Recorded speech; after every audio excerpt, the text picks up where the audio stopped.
NCR की 51 transport unions के शामिल होने का दावा किया जा रहा है।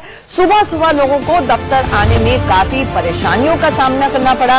रेलवे स्टेशन से लेकर एयरपोर्ट तक इसका असर भी दिखना अब शुरू हो गया है। कॉन्ट्रैक्ट कैरेज की हजारों बसों के अलावा ऑटो, टैक्सी और मिनी बसों की प्रमुख यूनियन भी हड़ताल में समर्थन दे रही हैं। हड़ताल का असर मेट्रो डीटीसी की बसों पर नजर आएगा। जाहिर तौर पर दिल्ली एनसीआर में प्राइवेट बसेस और ऑपरेटर्स की करीब 25,000 कॉन्ट्रैक्ट कैरेज की बसें चलती हैं और इन बसों से लोग नोएडा, गुड़गांव, गाजियाबाद, बहादुरगढ़, पानीपत, मेरठ तक का सफर करते हैं, यानी कि पूरे एनसीआर में ट्रैवल करते हैं। एहतियातन दिल्ली और नोएडा के कुछ स्कूलों में छुट्टी भी कल ही कर दी गई थी। अचानक से पेरेंट्स को मैसेज आया उनके फोन पर कि छुट्टी कर दी गई है प्राइवेट स्कूलों में, क्योंकि बसेस नहीं चल सकेंगी जो प्राइवेट ऑपरेटर्स के जरिए चलाई जाती हैं स्कूलों में। अब आप दो तस्वीरें देख रहे हैं, लोग बेहाल हैं, परेशान हैं, चाहे वो आईएसबीटी हो, चाहे वो आनंद विहार हो। बस डिपोज के बाहर जो प्राइवेट बसेस लगी रहती हैं वो नहीं चल रही हैं। ट्रांसपोर्टर्स हड़ताल पर हैं, टैक्सी मिलना लोगों को मुश्किल है। जो पूरा का पूरा लोड ऐसे में होता है, जो स्टेट ट्रांसपोर्ट की कुछ बसेस हैं जो कि पूरी तरह लोड नहीं ले पाती हैं और मेट्रो पर आ जाता है। वैसे सड़कें आज काफी हद तक सुबह सुबह खाली थी। सरकार के मोटर व्हीकल्स एक्ट के खिलाफ ट्रांसपोर्ट यूनियंस ने दिल्ली और काफी सारी जगहों पर एक स्ट्राइक बुलाई है। मैं यहाँ पे नई दिल्ली रेलवे स्टेशन के बाहर खड़ा हूँ और जैसे कि आप मेरे आसपास देख सकते हैं काफी ऑटो वाले इकट्ठा हो रखे हैं और जितने भी ऑटोज हैं यहाँ पे खड़ी है वो सवारी लेने को तैयार नहीं है। उनका कहना यह है कि कहीं ना कहीं ये जुर्माना है उनके दिन दिहाड़ी और उनके महीने की कमाई से बहुत ज्यादा है। तो ये जो मेरे आसपास ऑटो वाले जो हैं और काफी ट्रांसपोर्ट यूनियन वाले इन्हीं से बात करते हैं और इन्हीं से जानते हैं कि आज का स्ट्राइक क्यों है और आज का स्ट्राइक किस पर है। सर आप हमें बताएं कि आज का स्ट्राइक किस बारे में और क्यों है। स्ट्राइक भारी जुर्माने जो लगाए जा रहे हैं, ये गरीब जो लोग हैं ऑटो टैक्सी चलाते हैं, ये कहाँ से देंगे 50,000, 30,000, 25,000 रुपए? ये तो रोटी महीने कमाने वालों कहाँ से देंगे 15-20 हजार। और कहीं ना कहीं लोगों का ये कहना है कि अगर जुर्माना नहीं लगेगा तो लोग रूल्स फॉलो नहीं करेंगे। ऐसे इससे जुर्माना का कोई हल नहीं होगा, इससे कुछ नहीं हल होगा, कोई एक्सीडेंट नहीं रुकता इस चीज से। इसका तरीका है सर, मैं बताऊँ आपको, जब ये इम्प्लीमेंट करा था कानून केंद्र सरकार ने, किसी यूनियन वालों को नहीं बुलाया और उसके बाद क्या नाम है केजरीवाल ने इसको लागू कर दिया, किसी यूनियन वालों से मीटिंग नहीं करी और भारी जुर्माने हमारे ऊपर ठोक रहे हैं। हम ये चाहते थे भाई पहले इनका अभ्यास वर्ग लगता है, जगह जगह ट्रेनिंग देती। आज तो ट्रांसपोर्ट डिपार्टमेंट में आप चले जाओ, लाइसेंस बनाने का क्या हाल हो रहा है, लोगों के लाइसेंस नहीं बन रहे। और आज जो लोग जो परेशान होंगे उसके फिर जिम्मेदार इसका जिम्मेदार सरकार होगी, केजरीवाल होंगे। तो जैसे कि आपने सुना कि यहाँ पे जो दिन दहाड़ी और महीने की कमाई है ट्रांसपोर्ट यूनियन और ऑटो रिक्शा ड्राइवर्स की, उनके उससे ज्यादा की जुर्माने लग रहे हैं और इसी को लेकर यहाँ पर स्ट्राइक है। इसी को लेकर वो यहाँ पे इस बारे में प्रोटेस्ट कर रहे हैं। उनका कहीं ना कहीं ना सिर्फ ये अपना काम रोक रहे हैं, ये जो बाकी ऑटो जो चला रहे हैं और ओला उबर चला रहे हैं उनकी गाड़ियां भी रोक रहे हैं और उनको बोल रहे हैं कि वो अपने वो आज के दिन यहाँ पे अपना ट्रांसपोर्ट का काम ना करें। कैमरा पर्सन पुष्पेंद्र के साथ मैं आदित्य नायर, इंडिया न्यूज दिल्ली। हड़ताल इसलिए हो रही है, एक तो पुलिस वालों की गुंडागर्दी बहुत चलती है, यानी कि वर्दी तो रहती है, कानून के आड़ में वो गुंडागर्दी करते हैं, कई बार ड्राइवर को मार देते। ठीक है, आपने चालान करना है, आप चालान कीजिए, आप ड्राइवर के ऊपर हाथ नहीं उठा सकते, गाड़ी पंचर सुआ नहीं मार सकते, ये संविधान में तो लिखा नहीं है और ड्राइवर की कोई सुनवाई नहीं होती है। एक चालान 100 रुपए का चालान था, सीधे 1,000 रुपए का, 5-5 हजार रुपए का चालान। बेचारे गरीब आदमी कहाँ से चालान भरेगा। नियमों का भी करना चाहिए, कागज पूरे हों, परमिट, लाइसेंस भी सब होने चाहिए। वो जब भी चालान कर देते हैं, नियम करो, कानून के दायरे में चलो, लेकिन परेशान तो नहीं करो। चालान करना 100 रुपए का चालान 100 का कर दो और उसमें 1,000, 2,000, 3,000 कहाँ से गरीब आदमी लाएगा भाई। इसी वजह से बस आज हड़ताल है और बहुत दुख की बात है कि एक स्कूटर पे मैंने सामान रखा, उस पर भी उतार दिया यूनियन के लोगों ने, मेरा रखा हुआ सामान उतार दिया। It's very hard. Delhi NCR में ट्रांसपोर्टों की स्ट्राइक है और साथ ही जो ऑटो चालक है उन्होंने ऑटो को खाली कराकर जो है उनको जबरन ये कहा जा रहा है कि इस जो स्ट्राइक हुई है उसके अंदर शामिल रहे। लोगों को तमाम परेशानियों का सामना करना पड़ रहा है। उनसे बातचीत करते हैं। भाई साहब, आज जो स्ट्राइक है उससे किस तरीके की परेशानियां सामने आ रही हैं? सर बहुत दिक्कत हो रही है, वहाँ से पैदल आ रहा है पीछे 1 किलोमीटर से और कोई टेम्पू नहीं मिला है और ना ही कोई तरीके की परेशानियां सामने आ रही हैं। सर बहुत दिक्कत हो रही है, वहाँ से पैदल आ रहा है पीछे 1 किलोमीटर से और कोई टेम्पू नहीं मिला है और ना ही कोई ई रिक्शा मिला है।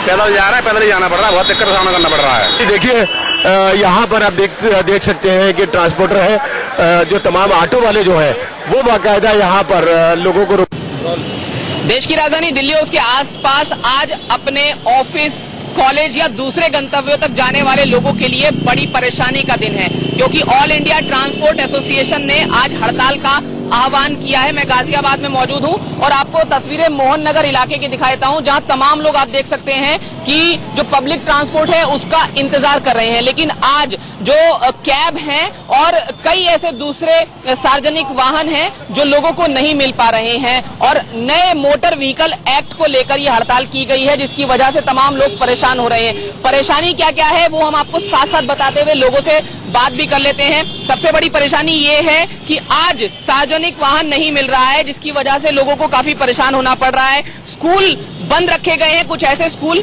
जहां पर खुद की ट्रांसपोर्ट की व्यवस्था नहीं है। लोगों से बात कर लेते हैं। कितने बजे से खड़े हैं आप? मैं 7 बजे से खड़ा हूँ, अभी कोई गाड़ी नहीं आई है, बहुत ज्यादा परेशानी हो रही है। 1.5 घंटा हो गया मुझे खड़े खड़े, अभी तक कोई गाड़ी नहीं। ऑटो चल रहे हैं मगर ऑटो डबल पैसे मांग रहे हैं, अब क्या कर रहा है गरीब आदमी, क्या कर सकता है? ऑटो डबल पैसे मांग रहे हैं। उधर मैं आपको दिखाऊं तो वहां चलते हैं। आप देखिए कि ऑटो किस तरह से खचाखच भर के चल रहे हैं और जब लोगों को सार्वजनिक ट्रांसपोर्ट नहीं मिल पा रहा है तो वो इसी तरह से किसी तरह से ऑफिस जाने की कोशिश में जुटे हुए हैं। मैं इधर आपको दिखाने की कोशिश करता हूं।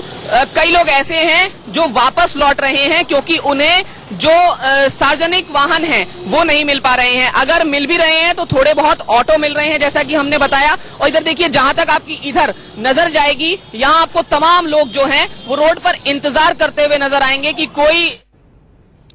तो सबसे बड़ी मुसीबत ये हो रही है कि सड़कों पर ना ऑटो हैं, ना प्राइवेट बसेस हैं। पब्लिक ट्रांसपोर्ट सिस्टम की पूरी इस वक्त मुसीबत खड़ी हो गई है और लोगों को इमरजेंसी हो तो क्या करें आदित्य, क्योंकि सुबह से ही आप ग्राउंड रिपोर्ट्स हम तक भेज रहे हैं।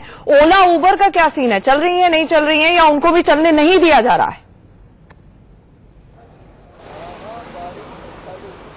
ओला उबर जहां तक है वो, जहां तक मैंने देख रहा हूं और मैं ऐप भी चेक कर रहा था दिन भर से, तो ओला उबर तो चल ही रही हैं।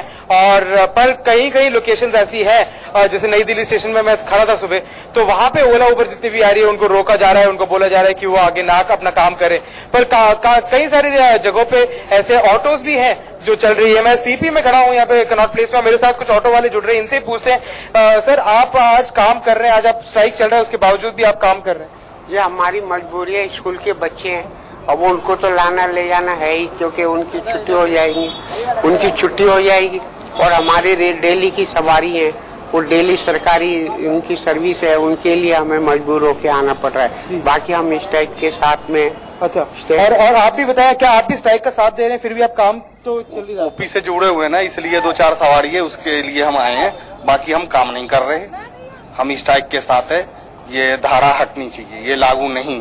आदित्य क्विकली बस ये बता दें हमें कि अगर किसी को इमरजेंसी हो, कहीं जाना हो, तो वो किस तरह से सरकार ने कोई उसके लिए प्लान सुझाया है? केजरीवाल सरकार ने दिल्ली में खास तौर से यहाँ पे 4-5 स्कूल है, इनके साथ में हम मजबूर होकर आना पड़ा। अभी के लिए जैसे कि मैंने आपको बताया कि ओला उबर तो चली रही हैं, कहीं ना कहीं उनको नहीं रोका, वो इस स्ट्राइक का ज्यादा साथ नहीं दे रहे हैं। उसके अलावा जो नॉर्मल ट्रांसपोर्ट है, जो मेट्रो वगैरह है, जो पब्लिक ट्रांसपोर्ट है, वो मेट्रो वगैरह चल ही रहा है। तो उसके अलावा कुछ, जैसे कि मैंने कहा, अगर इन ऑटो वालों से भी एक बार पूछ लेते हैं, अगर कोई इमरजेंसी हो किसी को और वो आपको आके रिक्वेस्ट करे कि आप चले साथ में, तो क्या आप चलेंगे? हॉस्पिटल वाले होंगे तो जा सकते हैं, वैसे नहीं जाएंगे। अच्छा, ठीक है आदित्य, हमारे साथ बने रहिए। हमारे साथ हमारे सहयोगी ललित भी जुड़ गए हैं नोएडा से, क्योंकि ये पूरे के पूरे एनसीआर में ये पूरा प्राइवेट बसेस का नेटवर्क है जो वहां तक पहुंचाता है। स्पिल ओवर इफेक्ट ललित वहां पे भी नजर आ रहा है, लोगों को परेशानियां हो रही हैं।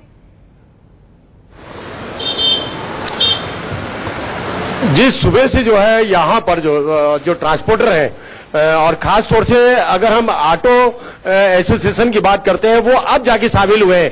हालांकि कई ऑटो जो चालक है वो सुबह से सवारियों को ढो रहे हैं। लोगों को काफी परेशानियों का सामना तो जरूर करना पड़ रहा है और जबरदस्ती उनके ऑटो को जो है खाली कराया गया है। मेरे साथ कुछ लोग यहाँ पे मौजूद हैं, उनसे भी हम ये जानकारी लेते हैं कि किस तरीके से उन्हें आने में दिक्कत हुई। अब जैसे हर रोज जो है मॉर्निंग टाइम में जब आप आते थे और आज जब आप आए हैं अपनी शॉप पर, तो कितनी दिक्कतों का सामना करना पड़ा? आज मैं आया ना 82 से मैं डेली आता हूँ, लेकिन आज जब आया तो मुझे बस नहीं मिला। फिर मुझे किसी ऑटो का इंतजार करना पड़ा। काफी देर बाद ऑटो मिला, फिर मैं अभी यहाँ आया। अच्छा, बस नहीं मिला। ये देखिए एक ऑटो चालक भी है यहाँ पर। सुबह से जो है आप लोगों के ऑटो को रोका जा रहा है, आप छुप के यहाँ खड़े हुए हैं, क्या कहेंगे आप? क्या इस स्ट्राइक में आप शामिल हैं? हाँ शामिल है, स्ट्राइक में शामिल है। मैं सुबह से खड़ा यूएफपीए की ये स्ट्राइक है कहीं ना कहीं, और ना चलाऊंगा ना चलाने दूंगा भी नजर आ रहा है, जिससे लोगों की मुश्किल